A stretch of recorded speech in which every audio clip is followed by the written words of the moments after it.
To our amazing viewers at Cheating Tales Lab, we'd love to hear, which part of the world are you joining us from?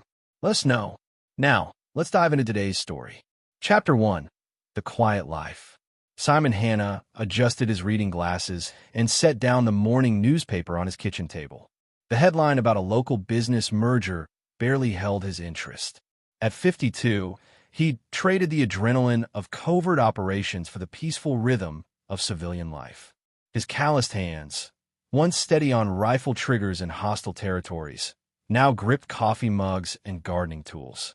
The suburban Denver home he'd bought 3 years ago was a far cry from the safe houses and barracks that had sheltered him for 25 years. Simon had served in places that didn't exist on official maps, eliminating threats that never made the evening news. The CIA had recruited him straight from Marine Force Recon, recognizing something in the young soldier that others missed, an ability to compartmentalize emotion and execute with surgical precision. But those days were behind him now. The agency had offered him a generous pension package after a mission in Montenegro went sideways, leaving him with a permanent limp and shrapnel scars across his back. More importantly, it had given him time to reconnect with the daughter he'd barely known. Paige Hanna was 23 now, a graduate student at the University of Colorado, studying journalism. She'd grown up with her mother in California after Simon's ex-wife grew tired of his extended absences and classified explanations. For years, Simon had been little more than birthday cards and awkward phone calls. But since his retirement, they'd been rebuilding their relationship, one coffee date and dinner at a time. The sound of gravel crunching in his driveway pulled Simon from his thoughts. Through the window, he watched Paige's blue Honda Civic pull up next to his black Ford truck. She was early for their planned lunch, which was unusual for someone who operated on college time. Simon opened the front door before she could knock, a smile already forming. But it died on his lips when he saw her face. Paige's left eye was swollen shut, a deep purple bruise spreading across her cheek like spilled ink. Her lip was split, dried blood marking where someone's fist had connected. She wore oversized sunglasses, but they couldn't hide the damage. Jesus Christ, Paige. Simon's voice was steady, but his hands were already moving to examine her injuries with the clinical precision of someone who'd assessed battlefield wounds. Who did this to you? She flinched away from his touch, wrapping her arms around herself. Dad, it was an accident. We just had a fight, and things got out of hand. Simon's tone sharpened. He developed an ear for evasion during countless interrogations. Your boyfriend? Mark. Paige nodded reluctantly. Mark Vargas was the son of a prominent Denver businessman, or so she'd told Simon when she'd started dating him 6 months ago. The kid drove expensive cars and threw money around like confetti, which had raised Simon's suspicions from the start. But Paige was an adult, and Simon had been trying to respect her independence. That consideration evaporated the moment he saw her bruised face. He hit you. It wasn't a question. It wasn't like that, Paige said quickly, but her voice cracked. He'd been drinking, and I said something that upset him. He just lost control for a second. Simon guided her into the house, his mind already shifting into operational mode. He'd seen enough domestic violence cases during his military service to recognize the pattern. The victim making excuses, minimizing the violence, protecting the abuser. It made his blood run cold. Sit down, he said, leading her to the couch. Let me get some ice for that eye. As he moved through the motions of basic first aid, Simon's mind was processing information. Mark Vargas, 24 years old, drove a red Maserati, lived in an upscale downtown loft. Simon had done a background check when Paige first mentioned him. Old habits died hard. What he'd found was troubling.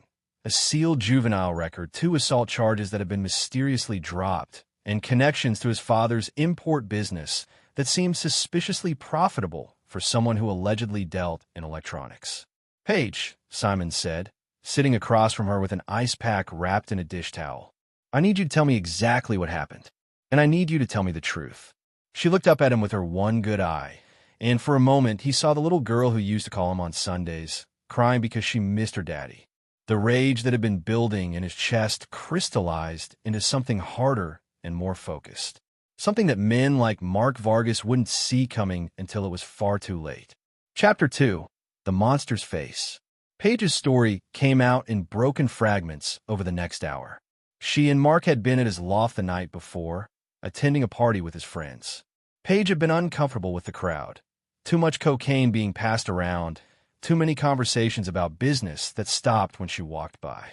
When she'd suggested leaving early, Mark had accused her of being uptight and embarrassing him. The argument had escalated when they were alone. Mark had grabbed her wrist, hard enough to leave finger-shaped bruises that Simon could now see peeking out from under her long sleeves. When she tried to pull away, he'd backhanded her across the face with enough force to knock her down. He said, "I was lucky it wasn't worse," Paige whispered, pressing the ice pack to her swollen eye. He said his father had taught him how to discipline women who didn't know their place. Simon's hands clenched into fists. 25 years of training had taught him to control his emotions, but the image of his daughter cowering while some spoiled brat hurt her was testing every limit he'd built. "You're not going back there," he said flatly. "Dad, it's not that simple. You don't understand who these people are." "Then explain it to me." Paige took a shaky breath.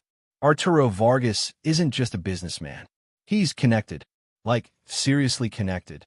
Mark likes to brag about it when he's been drinking. Says his father runs half the illegal activity in Colorado. Drugs, gambling, protection rackets. The kind of people who make problems disappear."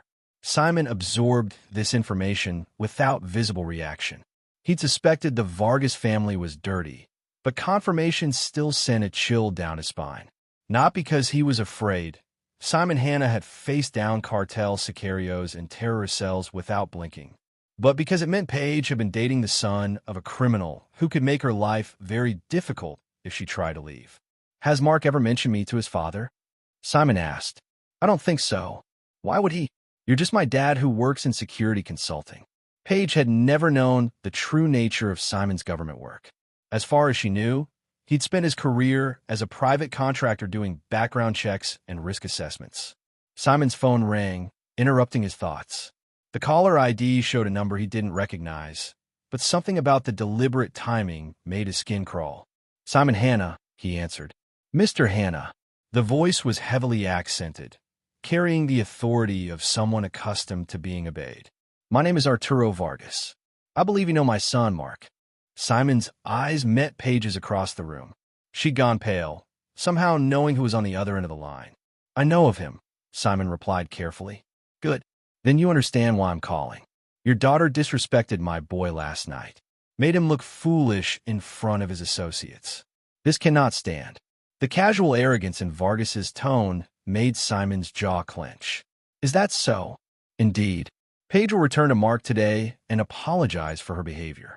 She will learn her place, as all women must. This is not a request, Mr. Hanna. This is how things will be."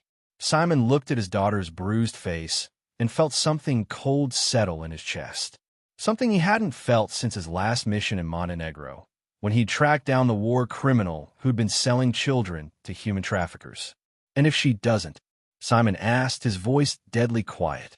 Arturo chuckled, a sound like gravel in a cement mixer. "Then you'll discover why smart men in this city don't cross the Vargas family. I trust we understand each other." The line went dead. Simon set down the phone and looked at his daughter, who was staring at him with barely contained terror. "Dad," she whispered, "what are we going to do?" Simon stood up and walked to the kitchen window, gazing out at his peaceful suburban neighborhood. An old woman was walking her dog. A teenager was washing his car in a driveway. Normal people living normal lives, blissfully unaware that monsters like Arturo Vargas existed in their world. But Simon had spent his entire adult life hunting monsters. He knew their weaknesses, their fears, their breaking points. And he learned long ago that sometimes the only way to stop a monster was to become something worse. "Pack a bag," he told Paige. "You're going to stay with your Aunt Virginia in Phoenix for a while." "What about you?" Simon turned back to face her, and for the first time since his retirement, Paige saw a glimpse of the man her father had been before he'd become a suburban retiree. There was something in his eyes that was older than his years and harder than stone. "I'm going to have a conversation with Mr. Vargas about respect." Chapter 3. Lines in the Sand. Simon drove Paige to Denver International Airport that evening, using surface streets and taking an indirect route that would make them difficult to follow. Old paranoia, perhaps, but Arturo Vargas hadn't built a criminal empire by being careless about security. "I still think this is a mistake," Paige said as they pulled into the departure zone. "These people aren't going to just let this go." "I'm counting on it," Simon replied. Pulling her bag from the truck bed, he walked her to the security checkpoint, scanning the crowds for anyone paying too much attention to them. Nothing stood out, but that didn't mean much. Professional surveillance was an art form, and the Vargas organization had money to hire talented people. "Promise me you'll be careful," Paige said, hugging him tightly. "I promise." It wasn't entirely a lie. Simon would be careful to leave no witnesses. After Paige's flight departed, Simon drove home through the gathering darkness. His suburban neighborhood looked exactly the same as when he'd left it, but something fundamental had shifted. The quiet life he'd built here was over, burned away by a single phone call from a man who thought intimidation was a substitute for strength. Simon parked in his garage and spent 20 minutes checking his house for surveillance devices. He found two listening devices and a camera, planted by professionals who knew their trade. The Vargas organization was clearly taking him seriously, which meant they'd done at least some research into his background. That was their first mistake. Simon left the devices in place, but disabled them with small applications of electromagnetic interference that would look like random technical failures. Then he went down to his basement and moved aside a gun cabinet that had been bolted to the wall. Behind it was a hidden panel that opened to reveal a small arsenal. The weapons were legally owned. Simon's security consulting business gave him legitimate reasons to maintain a collection of firearms for testing and demonstration purposes. But some items in his cache weren't the kind of things that appeared on any registration documents. He selected a Heckler & Koch MP7 submachine gun, compact enough to conceal but devastating at close range. 6 extra magazines went into a tactical vest, along with a ceramic trauma plate that could stop rifle rounds. A suppressed Glock 19 became his backup weapon, riding in a shoulder holster that disappeared under his jacket. The transformation from suburban retiree to killing machine took less than 10 minutes. As Simon checked his gear one final time, he felt the familiar calm that had always descended before a mission. Emotion was a luxury he couldn't afford now. There was only the objective and the most efficient path to complete it. His phone rang as he was loading additional equipment into a duffel bag. The number was Mark Vargas. "Mr. Hanna?" The voice was young and cocky, with an undertone of barely controlled violence. "This is Mark. I think we need to talk." "About what?" "About your daughter and where she is right now. See, my father's not happy that she didn't show up to apologize like she was supposed to. He's starting to think you people don't take our family seriously." Simon's voice remained perfectly level. "Where do you want to meet?" "The Blackstone Club on 17th Street. 1 hour. Come alone, and Mr. Hanna, don't try anything clever. We have people watching you." The line went dead before Simon could respond. He knew the Blackstone Club, an upscale establishment that catered to Denver's wealthy elite. The kind of place where influential people conducted business that couldn't happen in offices with security cameras and recording devices. Simon finished his preparations and loaded his gear into the truck. As he drove toward downtown, he mentally reviewed everything he knew about the Vargas organization. Arturo was the patriarch, a man in his 60s who'd built his empire through a combination of violence and political corruption. Mark was his heir apparent, a spoiled sadist who used his father's reputation to indulge his worst impulses. The family's legitimate businesses provided cover for their illegal activities, but their real power came from owning judges, police officials, and politicians throughout the state. They were exactly the kind of organized crime syndicate that Simon had spent years dismantling in other countries. The difference was that this time, it was personal. Simon parked 3 blocks from the Blackstone Club and approached on foot, using shop windows and car mirrors to check for surveillance. He spotted at least 4 watchers, 2 in a sedan across from the club's entrance, 1 in a coffee shop with a clear view of the street, and another posing as a homeless man near the alley entrance. Professional deployment, but not perfect. The homeless man's shoes were too expensive, and one of the men in the sedan kept checking his watch like he was on a schedule. Small details that marked them as competent, but not exceptional operators. Simon slipped into the alley and approached the back entrance of the club. The lock was electronic, but his pocket kit included tools that could bypass most commercial security systems. He was inside within 90 seconds, moving through service corridors toward the main dining room. The Blackstone Club's interior was all dark wood and leather, designed to evoke the private men's clubs of a bygone era. Simon found Mark Vargas at a corner table, flanked by two bodyguards who looked like they bench-pressed small cars for recreation. Mark was younger than Simon had expected, with dark hair slicked back and expensive clothes that couldn't disguise the cruelty in his eyes. This was the man who'd beaten his daughter, and Simon felt that familiar coldness settle deeper into his bones. "Mr. Hanna," Mark said, gesturing to an empty chair. "Punctual. I appreciate that in a man." Simon sat down, but kept his hands free. "You wanted to talk. About respect. About understanding your place in the natural order." Mark leaned back in his chair, supremely confident. "See, my father built something here. Something that requires maintenance. When people like your daughter forget their manners, it creates problems." "What kind of problems?" Mark smiled, and Simon saw genuine sadism in the expression. "The kind that hurt. The kind that last. Your daughter's pretty, Mr. Hanna. Be ashamed if something happened to that face." The threat hung in the air between them like smoke from a funeral pyre. Simon had heard similar words from cartel bosses and terrorist leaders, men who thought violence was a substitute for intelligence. They were all dead now. "Is that what you told her last night?" Simon asked quietly. "Before you hit her?" Mark's smile widened. "Among other things, girl needed to learn respect. Maybe you do too." That's when Simon knew that Mark Vargas was going to die. Not eventually, not if circumstances required it, but soon and with considerable suffering. The only question was whether his father would join him. "You're right," Simon said, standing up slowly. "I didn't need to learn respect. Thank you for the education." He turned and walked away, feeling Mark's eyes boring into his back. The bodyguards tensed, but Mark waved them off. He was enjoying himself too much to end the game early. That was his second mistake. Simon exited through the front door, nodding politely to the hostess. As he walked back to his truck, he mentally cataloged everything he'd observed. The club's layout, the number of security cameras, the positioning of Mark's protection detail. Most importantly, he'd confirmed what kind of man he was dealing with. Mark Vargas wasn't just a criminal. He was a predator who enjoyed inflicting pain on those weaker than himself. The world would be a better place without him in it. Simon started his truck and drove home, already planning his next move. He had 48 hours before Mark would expect to hear from him again. 48 hours to become something that even the Vargas family would fear. It was more than enough time. Chapter 4. The Hunter's Preparation. Simon spent the next morning in what appeared to be mundane, suburban activities. He went to the hardware store and bought extension cords, duct tape, and zip ties.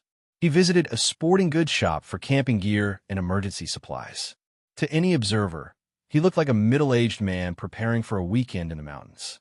In reality, he was assembling a mobile operations kit that would have impressed his former CIA handlers. The afternoon was devoted to reconnaissance. Simon had learned long ago that successful operations were built on intelligence, and the Vargas family was about to receive a masterclass in asymmetric warfare. He started with Arturo Vargas's primary residence, a sprawling estate in Cherry Hills Village that sat on 15 acres of manicured grounds. The property was surrounded by a 10-foot stone wall topped with ornamental iron spikes that were probably electrified. Security cameras were visible at regular intervals, and Simon counted at least 6 guards patrolling the perimeter. A frontal assault would be suicide, which meant Arturo had probably never faced a real threat. Men who relied on walls and guards often forgot that the most dangerous enemies were the ones who didn't announce themselves. Simon photographed the estate from multiple angles using a telephoto lens, noting weak points in the security coverage. The northeast corner of the property was obscured by mature oak trees that would provide concealment for someone who knew how to move through hostile territory. More importantly, the trees extended to within 50 meters of the main house. Mark's downtown loft was a different challenge. The building was 30 stories of glass and steel, with a doorman, elevator key cards, and enough security cameras to stock a surveillance store. But it also had a weakness that Arturo's fortress lacked. It was surrounded by other tall buildings. Simon spent an hour on the roof of an adjacent office building, using binoculars to study Mark's penthouse. The young man was home, visible through floor-to-ceiling windows as he moved around his living room. He was alone except for a single bodyguard who spent most of his time watching television. Overconfidence was a cancer that ate away at operational security. Mark thought his father's reputation was armor enough to protect him. He was about to learn otherwise. That evening, Simon made his most important stop. Harold Campos had been his handler during the last 5 years of his CIA career, a man who'd started in military intelligence and worked his way up through the agency's paramilitary division. More importantly, Harold owed Simon his life after a mission in Syria had gone sideways. Harold's current job was Deputy Director of Security for a Denver-based defense contractor, which gave him access to certain resources that weren't available through normal channels. They met at a 24-hour diner on the outskirts of the city, the kind of place where conversations weren't recorded and patrons minded their own business. "Jesus, Simon," Harold said after hearing an abbreviated version of recent events. "You know, I can't officially help you with this. I'm not asking for official help." Harold stirred his coffee and studied Simon's face. After 30 years in the intelligence business, he could read between the lines. "What do you need?" "Information. The kind that doesn't show up in public records." "About the Vargas family?" Simon nodded. "Financial networks, safe houses, key personnel. Anything that might be useful for a hypothetical security assessment." Harold was quiet for a long moment. He'd worked with Simon long enough to know that hypothetical assessments sometimes became very real operations. But he also knew that Simon didn't ask for help unless the situation was genuinely serious. "There might be some files from a DEA task force that investigated the Vargas organization 2 years ago," Harold said carefully. "Files that were sealed when the investigation was shut down due to lack of evidence." Lack of evidence or political interference? Both. Arturo Vargas has friends in high places. But the task force compiled some interesting intelligence before they were told to back off. Harold slid a small USB drive across the table. "Hypothetically speaking, of course. And, Simon, be careful. These people have resources you might not expect." Simon pocketed the drive. "Thank you. Don't thank me yet. And whatever you're planning, remember that the best operations are the ones that look like accidents." Simon returned home after midnight and spent the next 3 hours studying the files Harold had provided. The DEA investigation had been more thorough than he'd expected, mapping out the Vargas organization's entire structure. Financial records, personnel files, surveillance photos, wiretap transcripts, everything needed to understand how Arturo had built his empire. The picture that emerged was of a sophisticated criminal enterprise with tentacles reaching into every aspect of Colorado's economy. Drugs were the foundation, but the Vargas family also controlled gambling operations, money laundering schemes, and a protection racket that targeted everything from construction companies to restaurant chains. Most disturbing were the files documenting the organization's enforcement arm. Mark wasn't just Arturo's son. He was the head of a crew that specialized in intimidation and violence. The DEA had connected him to at least 7 murders, but had never been able to develop enough evidence for prosecution. Simon studied crime scene photos and coroner's reports, noting the patterns of violence. Mark's victims were usually found beaten to death, often after being tortured for extended periods. This wasn't business. It was sadism dressed up as operational necessity. The most useful intelligence was a detailed layout of the Vargas estate, including architectural plans that showed hidden rooms and escape tunnels. The DEA had obtained the blueprints through a subpoena that was later ruled invalid, but the information was still accurate. Simon memorized every detail, then burned the files in his fireplace. By dawn, he had a complete operational plan. It was audacious and dangerous, with no room for error or hesitation. It was also exactly the kind of mission he'd built his reputation on. Simon made coffee and sat in his kitchen as the sun came up, watching normal people begin their normal days. In 18 hours, he would cross a line that couldn't be uncrossed. The quiet life he'd built here would be over, replaced by something much older and darker. But as he thought about Paige's bruised face and Mark's casual threats, Simon felt no regret. Some lines, once crossed, demanded a response. And Simon Hanna had never been the kind of man to let aggression go unanswered. He finished his coffee and went to the basement to begin final preparations. By the time the sun set again, the Vargas family would understand what it meant to threaten the wrong man's daughter. Chapter 5, First Blood. Simon began his assault on the Vargas empire at exactly 10:47 p.m., starting with their drug distribution network. The DEA files had identified a warehouse in Commerce City where the organization processed cocaine shipments from Mexico. Intelligence indicated the facility operated with a skeleton crew at night, usually just 3 guards and a supervisor. Simon approached the warehouse through an industrial district that was deserted after business hours. He'd traded his suburban disguise for tactical gear, black clothing, ceramic armor, and weapons that turned him into a one-man army. The transformation was complete when he pulled on night vision goggles that turned the darkness into green-tinted clarity. The warehouse was a converted aircraft hangar surrounded by a chain-link fence topped with razor wire.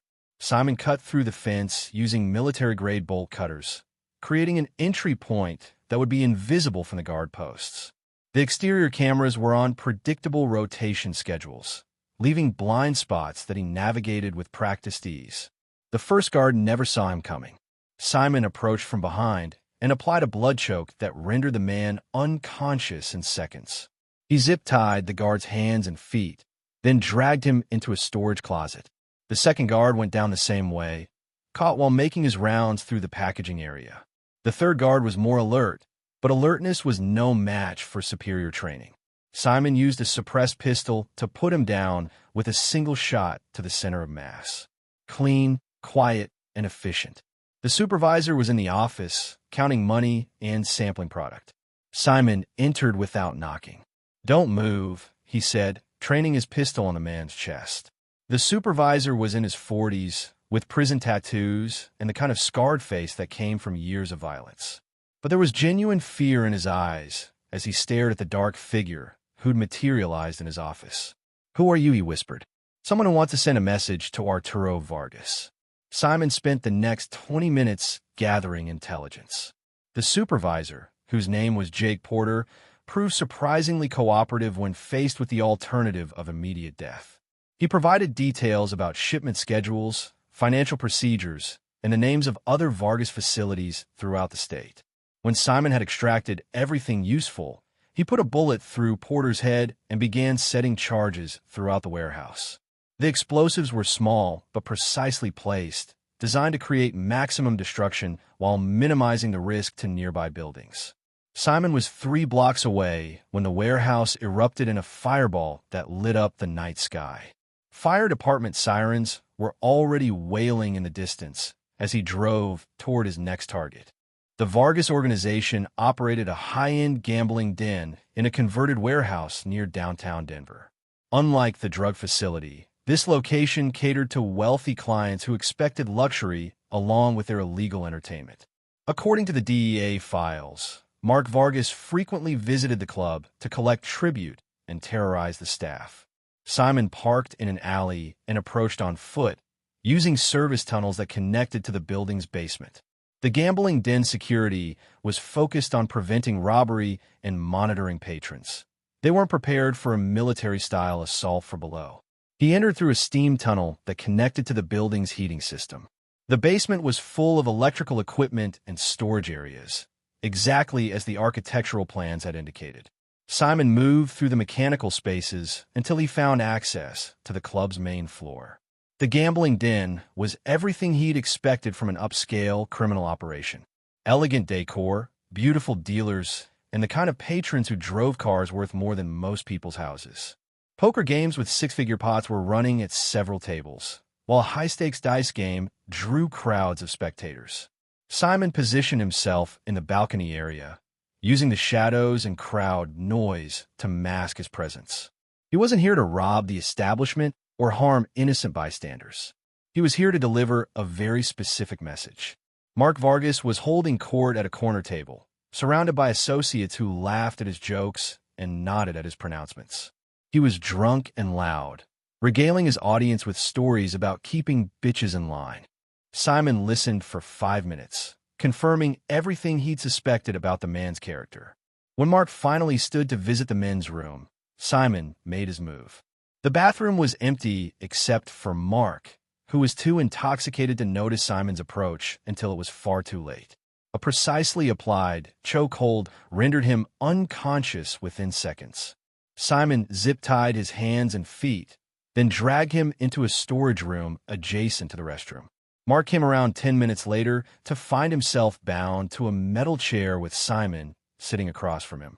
The room was soundproofed, a feature the gambling den's owners had installed to prevent noise complaints from neighbors. "What the fuck?" Mark began. Simon backhanded him hard enough to split his lip. Lesson 1. You don't touch my daughter. Recognition dawned in Mark's eyes. "You're fucking dead, old man. My father will."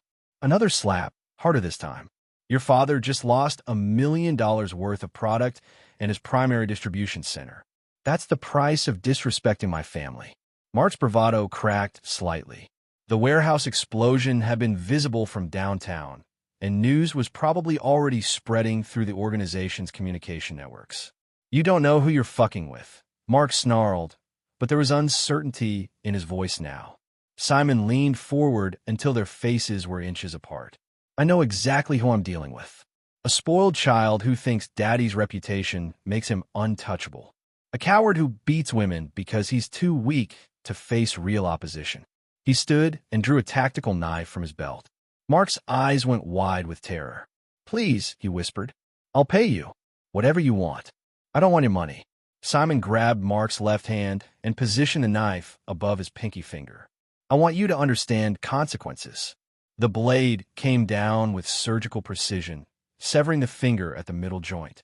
Mark's scream was muffled by the soundproofing, but the agony was clearly visible on his face.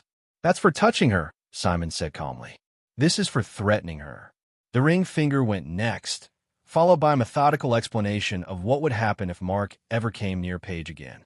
By the time Simon was finished, Mark was sobbing and begging for mercy.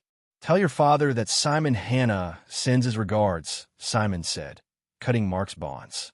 "And tell him that what happened tonight was just the beginning." He left Mark bleeding and traumatized in the storage room, then exited the building the same way he'd entered.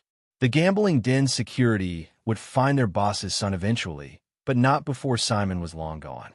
As he drove home through the empty streets, Simon felt the familiar satisfaction that came from a successful mission. The Vargas organization had been hurt tonight, financially, operationally, and psychologically.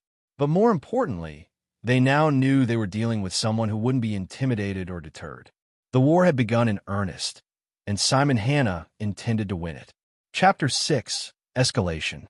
The news crews arrived at the Commerce City warehouse before dawn, drawn by reports of a massive explosion that had lit up the night sky. Local police cordoned off the area while arson investigators sifted through the rubble, but they found no evidence pointing to specific perpetrators. The fire had been too intense, destroying everything that might have provided forensic clues. Simon watched the coverage from his kitchen while drinking coffee and planning his next move. The media was calling it an industrial accident, possibly caused by faulty electrical equipment. The truth would never make it to the evening news. His phone rang at exactly 8 a.m. The caller ID showed Arturo Vargas's number. "You've made a serious error in judgment, Mr. Hanna." The old man's voice was steady, but Simon could hear the underlying fury. "My son is in the hospital. My warehouse is ash. This will not stand." "Your son put my daughter in the hospital," Simon replied calmly. "I consider us even." Even. Arturo's laugh was like grinding metal.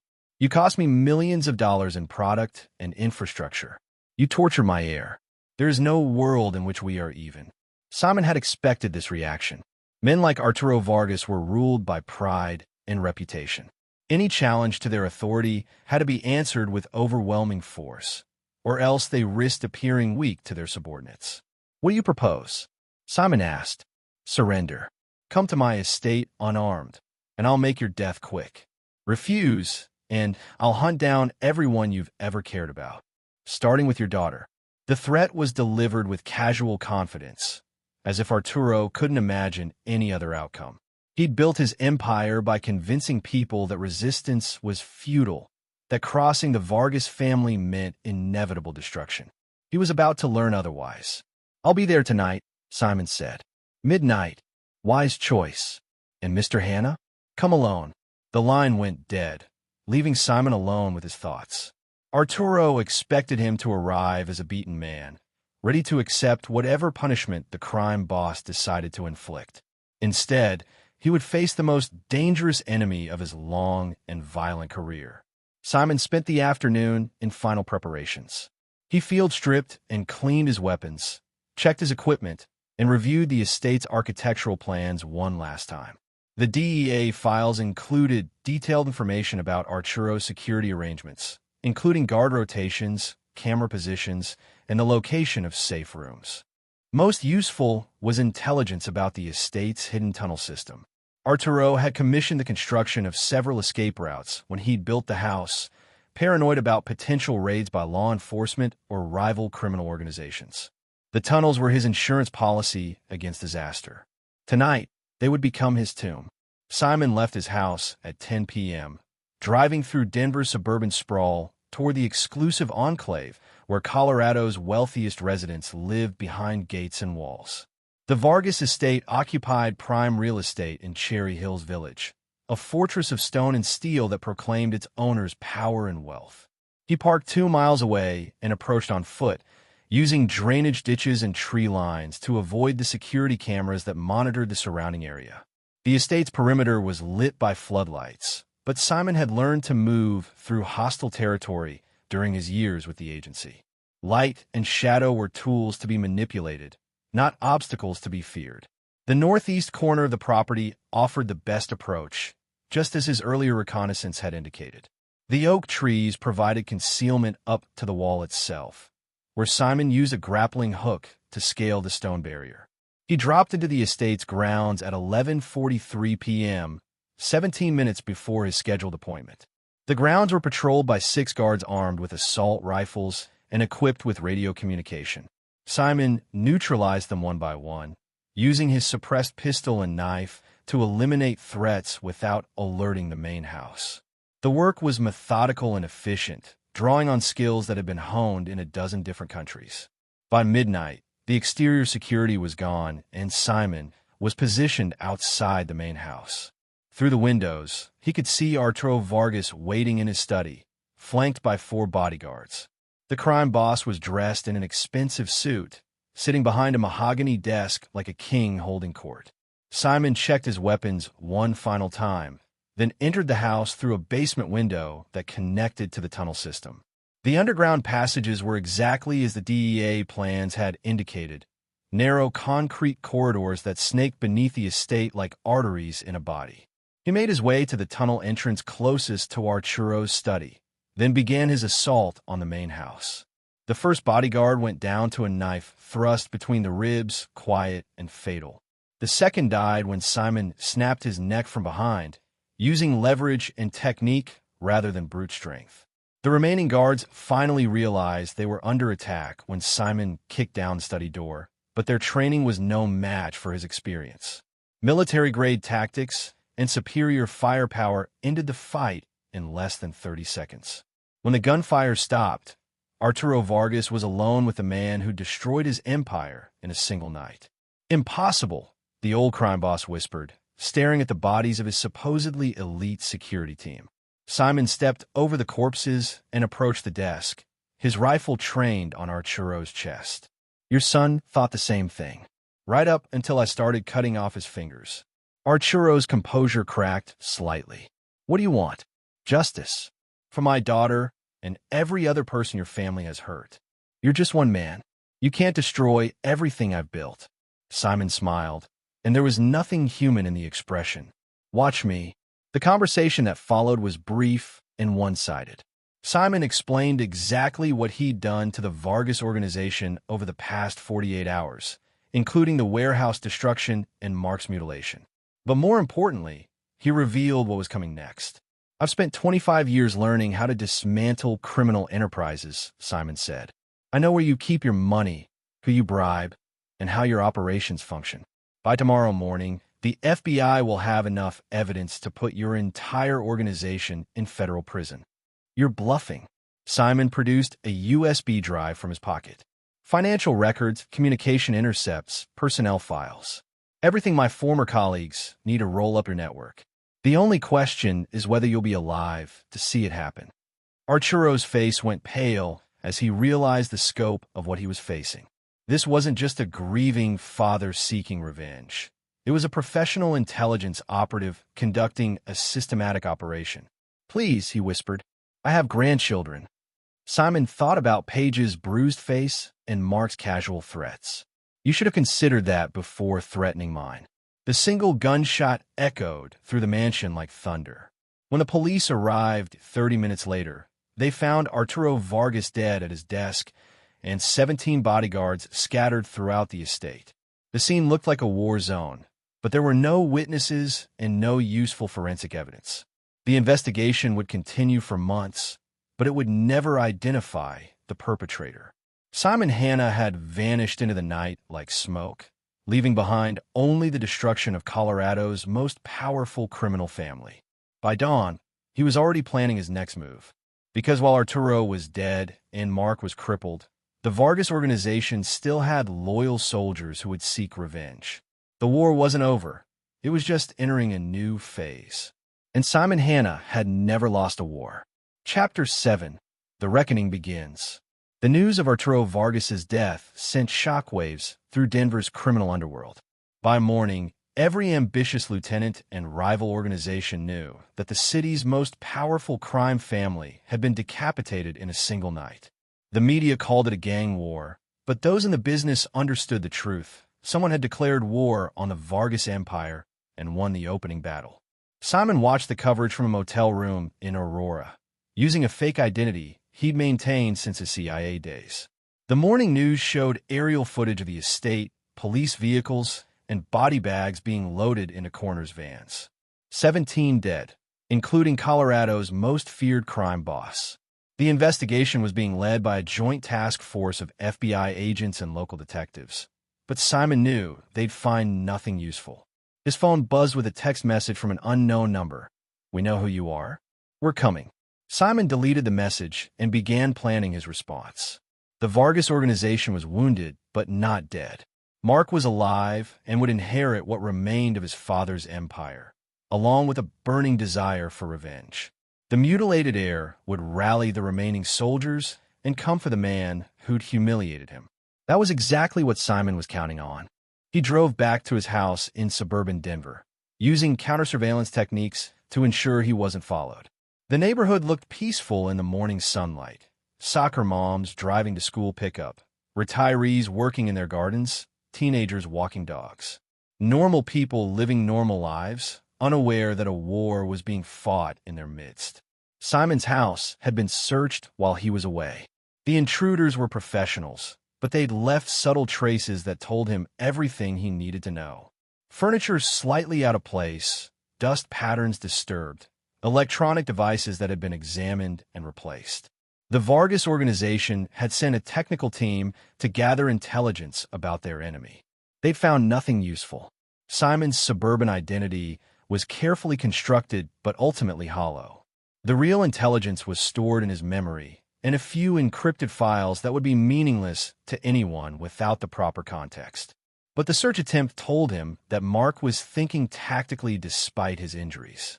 The heir apparent was gathering information about his father's killer, preparing for a coordinated response rather than a blind assault. That made him more dangerous than Simon had initially estimated. Simon spent the afternoon reinforcing his home's defenses. Hidden cameras were installed in the yard and surrounding neighborhood, connected to a monitoring system that would alert him to any unusual activity. Motion sensors and infrared detectors created a defensive perimeter that would be invisible to casual observation, but devastating to anyone attempting a covert approach. The basement arsenal was expanded to include heavier weapons, assault rifles, explosives, and equipment that could turn his suburban home into a fortress. If Mark wanted to bring the fight here, Simon would be ready for him.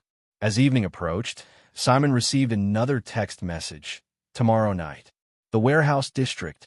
Come alone or we start killing civilians. The message was followed by a photo of a local elementary school during dismissal time. Children walking to buses, parents picking up their kids, teachers directing traffic. The threat was clear: surrender or innocent people would die. Simon studied the photo and felt the familiar coldness settle in his chest. Mark had graduated from beating women to threatening children. The transformation from spoiled rich kid to desperate terrorist was complete, and it sealed his fate more thoroughly than any crime tribunal could. But it also created a tactical problem. Simon couldn't risk civilian casualties, which meant he'd have to meet Mark's terms and walk into what was obviously a trap. The Warehouse District was perfect for an ambush, isolated, full of hiding places, and far enough from residential areas that gunfire wouldn't immediately draw police attention. Simon began planning for what would likely be his final confrontation with the Vargas organization. He had 24 hours to prepare for a battle that would determine whether Mark's threats were idle or genuine. Either way, the heir to Denver's most powerful crime family was about to learn what happened to men who threatened innocent children. The war that had begun with a father's rage was about to end with a killer's justice. That night, Simon made 2 phone calls. The first was to Harold Campos, his former CIA handler. "The files you gave me were very helpful," Simon said without preamble. "I'm glad to hear it. Are your security assessment concerns resolved?" "Almost.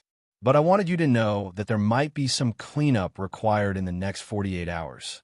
Harold was quiet for a moment. He'd worked with Simon long enough to understand what cleanup meant in this context. Anything that might require federal attention? Possibly, but only if certain parties escalate beyond acceptable parameters. Understood. I'll make sure the right people are aware of potential developments. The second call was to Paige in Phoenix. "Dad, is everything okay? I've been watching the news about that crime boss who got killed." "Everything's fine," Simon lied. "But I need you to stay in Phoenix for another week or 2, just until things settle down here." "This is about Mark, isn't it? About what happened to me?" Simon didn't answer directly. "I love you, Paige. Remember that." "Dad, you're scaring me." "What's going on?" "Nothing you need to worry about. I'll call you soon." He hung up before she could ask more questions. If tomorrow night went badly, it would be the last time he heard his daughter's voice. But if it went according to plan, she'd never have to fear Mark Vargas or anyone like him ever again. Simon spent the rest of the evening writing letters he hoped would never be read and making arrangements he hoped would never be needed. Then he began final preparations for a battle that would end with either his victory or his death. There would be no middle ground. Chapter 8: The Final Hunt. The Warehouse District stretched across 40 acres of industrial decay, a graveyard of rusted metal and crumbling concrete that had once powered Denver's manufacturing economy. Simon arrived at the specified location 30 minutes early, using the extra time to position himself for the coming confrontation. Mark had chosen the location well. The abandoned warehouses provided countless hiding places for snipers and assault teams, while the open spaces between buildings created killing fields where a lone man could be caught in crossfire from multiple directions. It was exactly the kind of terrain that favored defenders over attackers. But Simon had spent his career turning tactical disadvantages into strategic advantages. He moved through the shadows like a predator, using night vision equipment to map the enemy positions. Mark had brought at least 20 men, the remnants of his father's organization, plus hired mercenaries who worked for whoever paid the best. Professional deployment, but not perfect. The sniper teams were positioned too close together, creating gaps in their overlapping fields of fire. The ground forces were concentrated near the central warehouse, leaving the flanks vulnerable to infiltration. Most critically, Mark himself was visible through thermal imaging, standing in the main building's office area with what appeared to be a hostage. Simon studied the figure through his scope and felt his blood run cold. The hostage was a woman, young and blonde. Not Paige. His daughter was safe in Phoenix, but someone meant to represent her. Mark was playing psychological games, trying to break Simon's concentration by forcing him to relive his daughter's trauma. It was a miscalculation that would cost the heir everything. Simon began his assault at exactly midnight, starting with the perimeter guards. The suppressed rifle made less noise than a closing door, dropping sentries before they could raise an alarm. He moved between positions with practiced efficiency, using shadows and abandoned equipment to mask his approach. The first sniper team died without ever seeing their killer. Simon scaled a fire escape and entered their building through a broken window, eliminating both men with his tactical knife. Their radios and weapons joined his growing arsenal as he prepared for the next phase. The second team was more alert, but alertness was no match for superior training and equipment. Simon used a smoke grenade to obscure their vision, then moved through the haze like a phantom. Both snipers were down within 30 seconds, their positions compromised and their fields of fire neutralized. By the time the main force realized they were under attack, half their number was already dead. Panicked radio chatter filled the airwaves as commanders tried to coordinate a response to an enemy they couldn't locate or identify. Simon used their confusion to move closer to the central warehouse, eliminating stragglers and isolated guards with ruthless efficiency. Each kill was clean and precise, the work of a professional who'd spent decades perfecting the art of violence. The assault on the main building began with explosives. Simon had planted charges at strategic points during his infiltration, creating breaches that would allow him to attack from multiple angles simultaneously. The detonations shattered windows and punched holes in concrete walls, turning the warehouse into a maze of smoke and debris. The remaining guards opened fire wildly, spraying bullets at shadows and echoes while Simon moved through the chaos like a force of nature. His rifle spoke repeatedly, each shot finding its target with surgical precision. Bodies fell in corridors and storage areas, marking his path toward the office where Mark waited. The final approach was the most dangerous. Mark had positioned his remaining bodyguards in a defensive perimeter around the office, using furniture and equipment to create a fortified position. The hostage was visible through the office windows, bound to a chair with duct tape covering her mouth. Simon studied the situation and made his choice. Direct assault would risk the hostage's life, but there was another option, one that required perfect timing and absolute precision. He began by eliminating the outer guards, using grenades and suppressing fire to drive the defenders deeper into their fortress. As panic spread through their ranks, Simon moved to his final position and prepared for the shot that would end everything. Mark Vargas was standing behind the hostage, using her as a human shield while he screamed threats and demands into a handheld radio. His face was pale with pain and terror, the mutilated hand wrapped in bandages that were stained with fresh blood. This was no longer the arrogant sadist who'd beaten Paige. This was a broken man driven by desperation and rage. Simon adjusted his scope for wind and distance, then squeezed the trigger. The bullet traveled 347 meters in less than half a second, passing within inches of the hostage's head before striking Mark between the eyes. The impact snapped his head back and dropped him instantly, ending the Vargas family line with a single perfectly placed shot. The hostage was unharmed, staring in shock at the body of her captor. Simon's secondary shots eliminated the remaining bodyguards before they could process what had happened. Within moments, the warehouse was silent except for the distant wail of approaching sirens. Someone had called the police, probably neighbors who'd heard the explosions and gunfire. Simon had perhaps 10 minutes before the first patrol cars arrived, followed by SWAT teams and federal agents who would lock down the entire area. He used the time to plant evidence that would complete the destruction of the Vargas organization. USB drives containing financial records and operational plans were placed where investigators would find them. Combined with Harold's promised federal attention, the intelligence would be enough to prosecute every surviving member of the criminal enterprise. The hostage was freed and given instructions to wait for police arrival. She was traumatized but uninjured, another innocent who'd been caught in Mark's desperate bid for revenge. Simon disappeared into the night as the first patrol cars entered the warehouse district, their flashing lights painting the industrial ruins in shades of red and blue. The war was over. The Vargas family was extinct, their organization shattered, and their surviving soldiers scattered to the winds. Justice had been served with interest, paid in blood, and delivered with precision. Simon Hanna vanished into the darkness, leaving behind only the echo of gunfire and the silence of the dead. The suburban retiree who'd once lived a quiet life in Denver was gone forever, replaced by something older and more dangerous. But for the first time in days, he could think about his daughter's future without fear. Chapter 9: New Beginnings. 3 weeks later, Simon stood in the arrival area of Phoenix Sky Harbor International Airport, watching passengers emerge from the gate where Paige's flight had just landed. The bruises on her face had faded to yellow and green, but the haunted look in her eyes remained. She fell into his arms without speaking, holding him tight enough to crack ribs. They stayed that way for a long moment, a father and daughter reunited after a nightmare that had changed them both forever. "Is it over?" she whispered against his shoulder. "It's over." They drove back to Denver in comfortable silence, watching the landscape change from desert to mountains to the familiar suburban sprawl of home.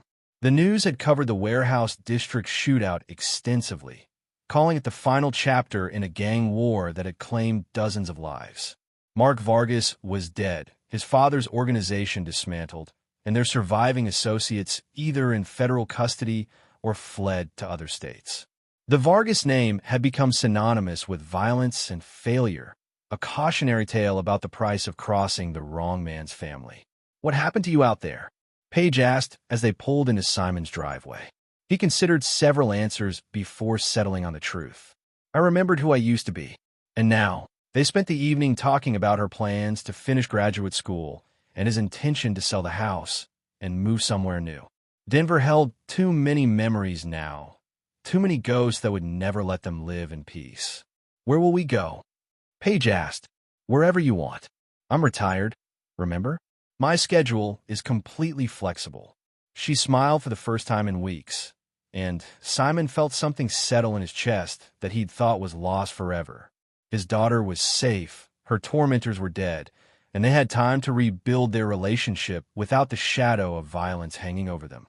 The phone rang as they were saying goodnight. Simon recognized Harold's number and stepped outside to take the call. "Cleanup is complete," his former handler reported. "The task force rolled up 43 arrests based on the intelligence you provided. The DEA is calling it the most successful organized crime prosecution in Colorado history. Any loose ends? None that matter. The Vargas organization is extinct, and their former territories have been absorbed by smaller, less ambitious groups. No one's interested in seeking revenge for dead men." Simon felt the last of his tension fade away. "Thank you. Don't thank me. Thank your country's taxpayers for funding 25 years of very expensive training." Harold paused. "Any plans for the future?" "Spending time with my daughter. Maybe teaching her to shoot. Probably not a bad idea. Take care of yourself, Simon." The line went dead, ending Simon's last official contact with the world he'd inhabited for most of his adult life. Tomorrow he would begin the process of becoming someone new, not the government assassin he'd been or the suburban retiree he'd pretended to be, but simply a father trying to make up for lost time. A month later, Simon and Paige moved to a small coastal town in Oregon where nobody knew their names or their history. Simon bought a modest house near the beach and started a legitimate security consulting business that specialized in helping domestic violence victims disappear from abusive relationships. The work was satisfying in ways that government service had never been. Each successful case represented a life saved, a family reunited, a future reclaimed from violence and fear. Simon found that his skills translated well to protective work, especially when applied to helping the innocent rather than eliminating the guilty. Paige transferred to Portland State University to complete her journalism degree, writing articles about social justice and criminal justice reform. She never asked about the details of what had happened in Denver, and Simon never volunteered the information. Some stories were better left untold. On quiet evenings, they would walk along the beach and talk about ordinary things, her classes, his clients, the weather, the future. Normal conversation between a father and daughter who'd learned to value the simple gift of time spent together. Sometimes Simon would catch himself scanning the horizon for threats or checking the positions of other beachwalkers. Old habits died hard, and there would always be a part of him that remained alert for danger. But as the months passed, those moments became less frequent. He was learning to live in peace, even if peace was a skill that required as much practice as war. One evening, as they sat on their back porch watching the sunset paint the ocean in shades of gold and crimson, Paige asked the question he'd been expecting. "Do you regret it? What you did to those men?" Simon considered his answer carefully. "I regret that it was necessary, but I don't regret protecting you, even though it meant going back to that life. Especially because of that." He reached over and squeezed her hand. "Some things are worth any price. You're one of them." Paige smiled and leaned against his shoulder, watching the waves roll endlessly toward shore. In the distance, a fishing boat was heading home, its lights twinkling like stars against the darkening sky. "I love you, Dad. I love you too." They sat in comfortable silence as night fell over the Pacific, a father and daughter finally at peace.